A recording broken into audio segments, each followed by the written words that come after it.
हरे कृष्णा, राधे राधे। हम सभी साधक श्री सुदर्शन सिंह जी चक्र द्वारा लिखित पुस्तक नंद नंदन का श्रवण कर रहे हैं। आज का प्रसंग है फल विक्रयणी। मैं वृद्धा हो गई, क्या करूं? पेट की भट्टी को ईंधन तो देना ही पड़ता है। मैं एकाकिन हूँ, कोई नहीं मेरे जो मुझे 2 रोटी दे दिया करता। इस पुलिंद पल्ली में सभी को तो श्रम करके किसी प्रकार अपना पेट भरना पड़ता है। हम पुलिंदों के 5 वर्ष के बालक भी फल औषधियाँ एकत्र करने लगते हैं। सब काम करें तब सबका पेट भरे। मेरे शरीर में शक्ति नहीं रही वृक्षों पर चढ़ने अथवा अधिक खोदकर कंद निकालने की। किसी प्रकार कुछ फल औषधियाँ एकत्रित कर पाती हूँ। एकत्र करनी पड़ती हैं, न करूँ तो खाऊं क्या? इनको बेचकर ही तो पेट भरना है। मथुरा में महाराज उग्रसेन थे तो कोई कठिनाई नहीं थी, बहुत भले थे वहाँ के यादव नागरिक। मेरे फल औषधियाँ वे ले लेते थे और उदारता पूर्वक मूल्य देते थे। उनके कुल में पता नहीं कंस कैसे उत्पन्न हो गया। उसने तो इधर उधर से सारे संसार के राक्षस मथुरा में इकट्ठे कर लिए हैं।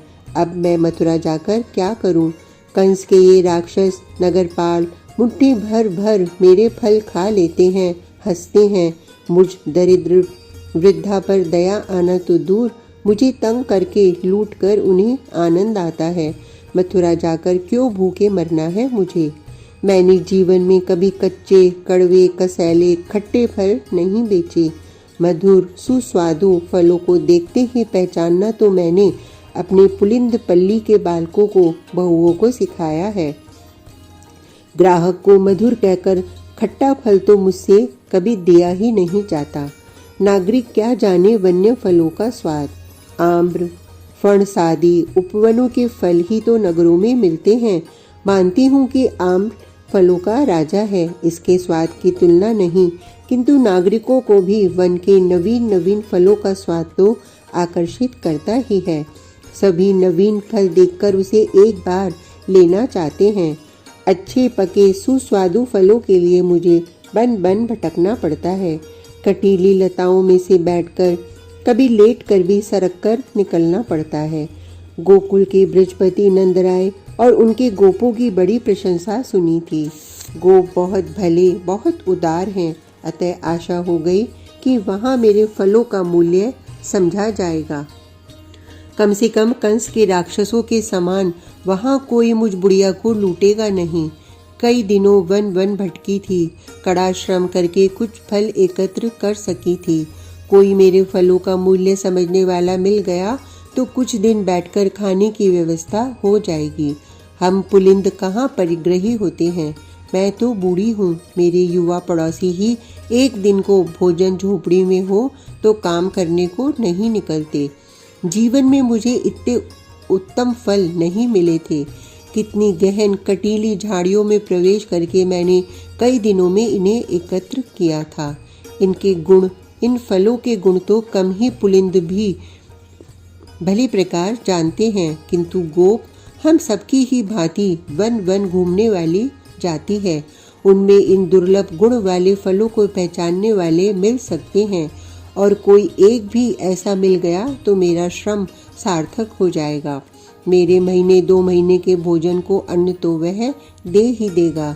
मैं यही सब सोचती महावन चली थी, किंतु गोकुल दूर था। तभी हताश हो गई। हे भगवान, इतने भले और ऐसे उत्तम मैंने जीवन भर फल ही एकत्र किए हैं, किंतु ऐसा तो कभी नहीं देखा कि सब ऋतुओं के फल एक साथ आ गए हों। यहाँ तो वृक्ष फल भार से झुके पड़े हैं, कोई हाथ भी मत उठाओ, केवल भूमि पर से समेट लो। इतने विविध जाति के उत्तम गुणों के फल यहाँ, भला गोकुल में मेरे फलों को कौन पूछेगा? मैं चाहे जितनी टोकरियाँ यहाँ से भर ले जाऊँ। मेरी टोकरी में कुछ नन्हे कटीली लताओं के मीठे गुणकारी फल हैं, किंतु इतने सुरंग स्वादिष्ट फल जिनके वन में बिखरे पड़े हैं, वे क्यों फल खरीदने की बात सोचेंगे? भला हो उन मुनि महाराज का। मैं तो निराश होकर लौट ही चली थी। वे बड़ी बड़ी जटाओं वाले कोई मुनि ही होंगे। मुझे लौटते देखकर दया आई होगी उन्हें। पुकार कर बोले, वृद्धे लौट मत, गोकुल में नंद द्वार पर चली जा। इस ओर आकर कोई निराश नहीं लौटा करता। अपनी टोकरी उतार कर भूमि में मस्तक रखा मैंने और सिर उठाया तो वे जा चुके थे। किसी पुलिंदी के प्रणाम करने न करने की ओर ध्यान देने की उन्हें क्या पड़ी थी, किंतु मेरा तो वे उद्धार ही कर गए। उनके वचनों को मानकर ही मैं गोकुल उस दिन आई थी। फल लो फल, कोई मीठे मधुर फल ले लो, मैं पुकारने लगी। गुणवान शक्तिदाता फल, रोगहारी फल। गोकुल की गलियों में मैं पुकारती भटकती रही।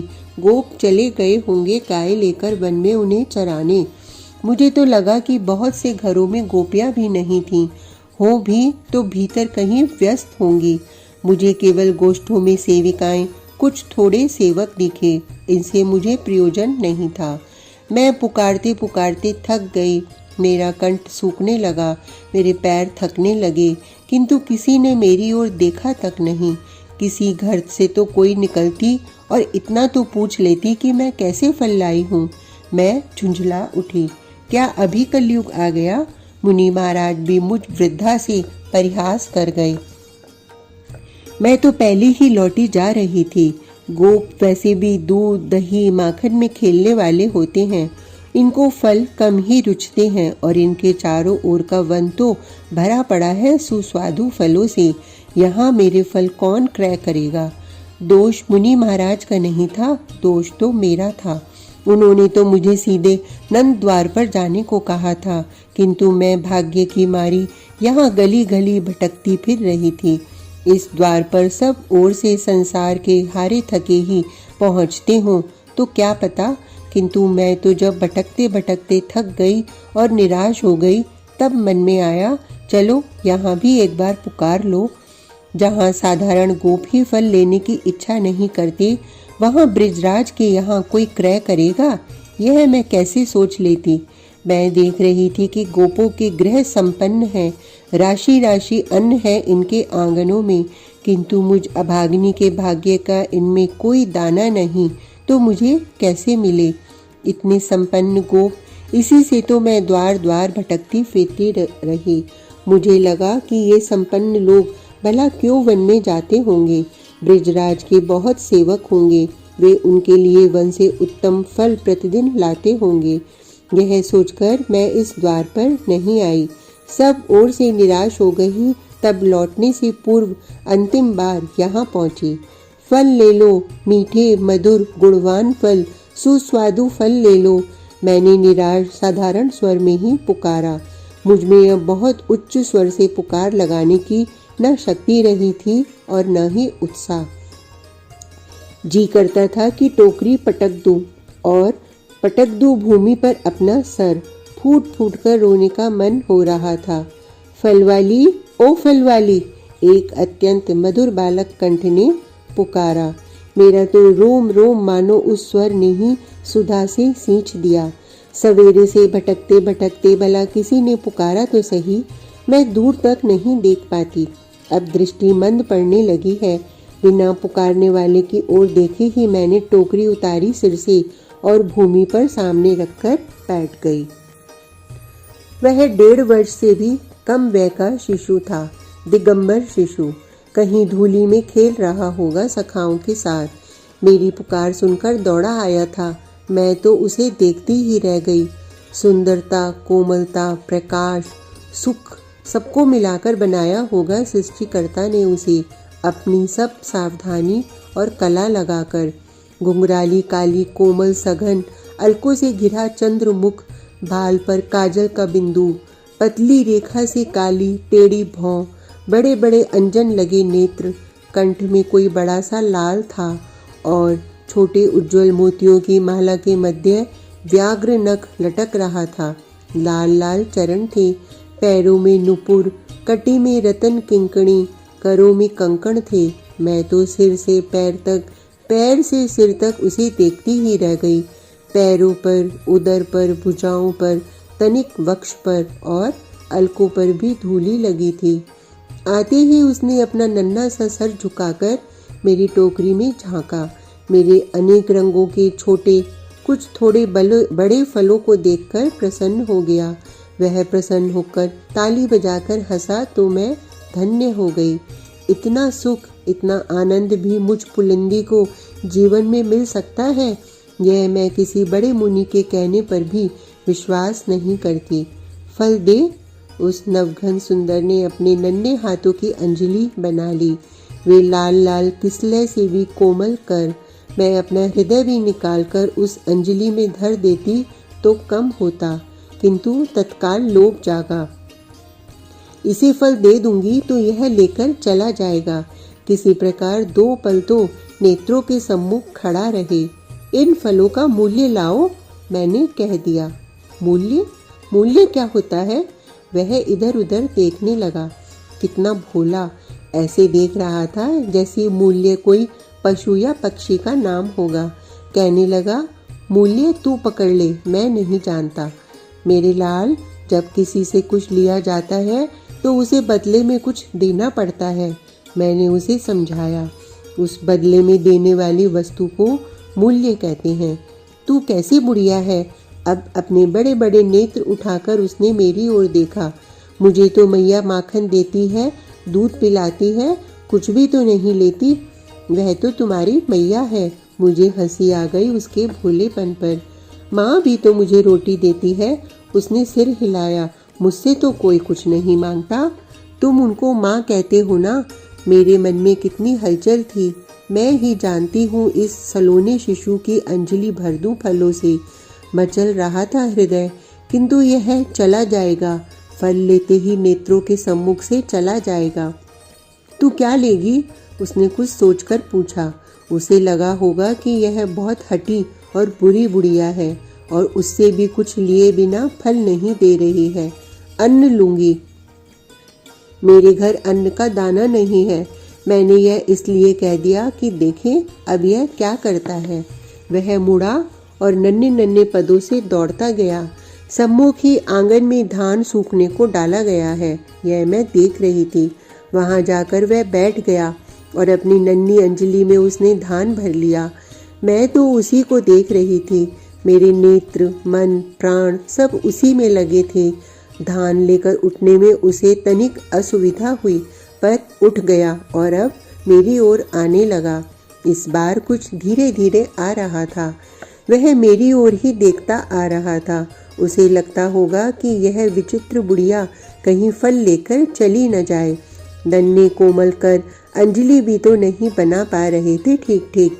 उंगलियों की ओर करों की संधि से धान गिर रहा था। पतली रेखा सी बनती आ रही थी और वह रेखा भी उसके मेरे समीप पहुंचने से कई पद पहले ही समाप्त हो गई। अब फल दे। उसने मेरी टोकरी में आकर अपनी अंजलि खोली तो केवल 2 दाने धान के टोकरी में गिरे। उसने भी अब फलों को देखने के लिए सिर झुकाया तो देख लिया कि टोकरी में तो कुछ गिरा ही नहीं। पीछे सर करके उसने देखा और एक क्षण गिरे धान की उस पतली रेखा को देखता रहा, कुछ सोचता रहा। तू मुझे फल दे दे, इस बार अनुनय करता हो ऐसे बोला। तू कल आएगी तो बाबा से बहुत अन्न दिला दूंगा। मैया मुझे ढूंढेगी, यहाँ देखेगी तो खींचेगी। तुम जिनको माँ कहते हो वे तुमको जो मांगते हो दे देती हैं। मेरी लालसा बहुत बढ़ गई थी, अतः मैं बोल पड़ी। मेरी गोद में बैठकर मुझे एक बार माँ कह दो तो मैं भी तुम्हें फल दे दूंगी। वह झट आकर मेरी गोद में बैठ गया और ऊपर मुख करके मेरी ओर देखता हुआ बोला, माँ अब मुझे फल दे दे। ले लाल। मैं धृष्टता कर गई थी, बहुत बड़ी धृष्टता कि ब्रिजराज के कुमार को अंक में बैठा लिया था मैंने। कोई गोप देख लेता तो मेरी एक हड्डी बिना टूटे नहीं बचती। कोई गोपी या सेविका देख लेती तो भी चिल्ला पड़ती और मेरी दुर्गति होती। किंतु क्या करूं, अपनी लालसा मैं रोक नहीं सकी और इस एक पल में मैंने जो पा लिया, बस पा लिया। अब जन्म जन्म की साथ पूरी हो गई।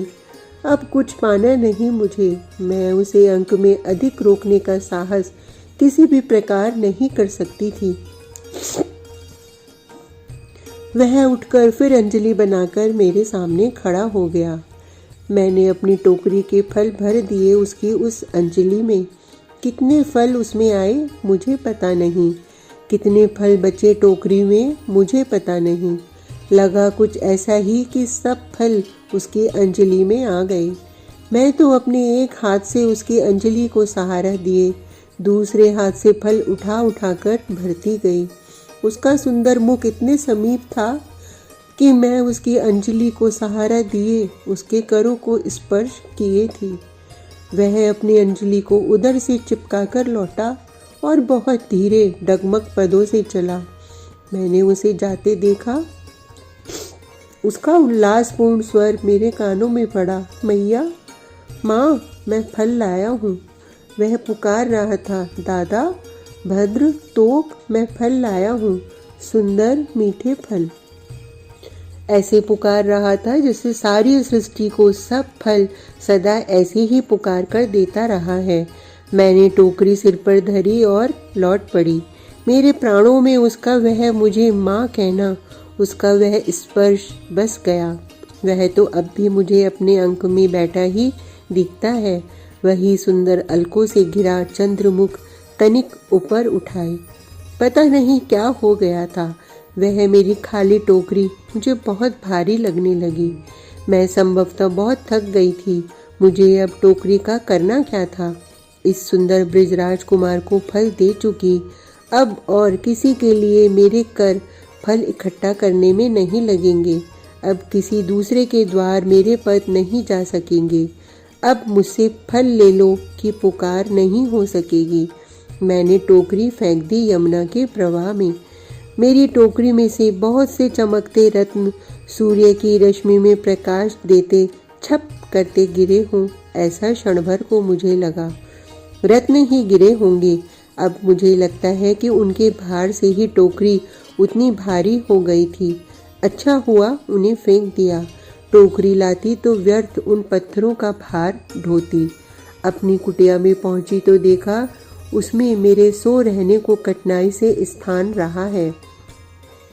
मेरी झोपड़ी में एक कोना भरा है रत्नों से और पूरी झोपड़ी में अन्न की राशि ऊपर तक लगी है।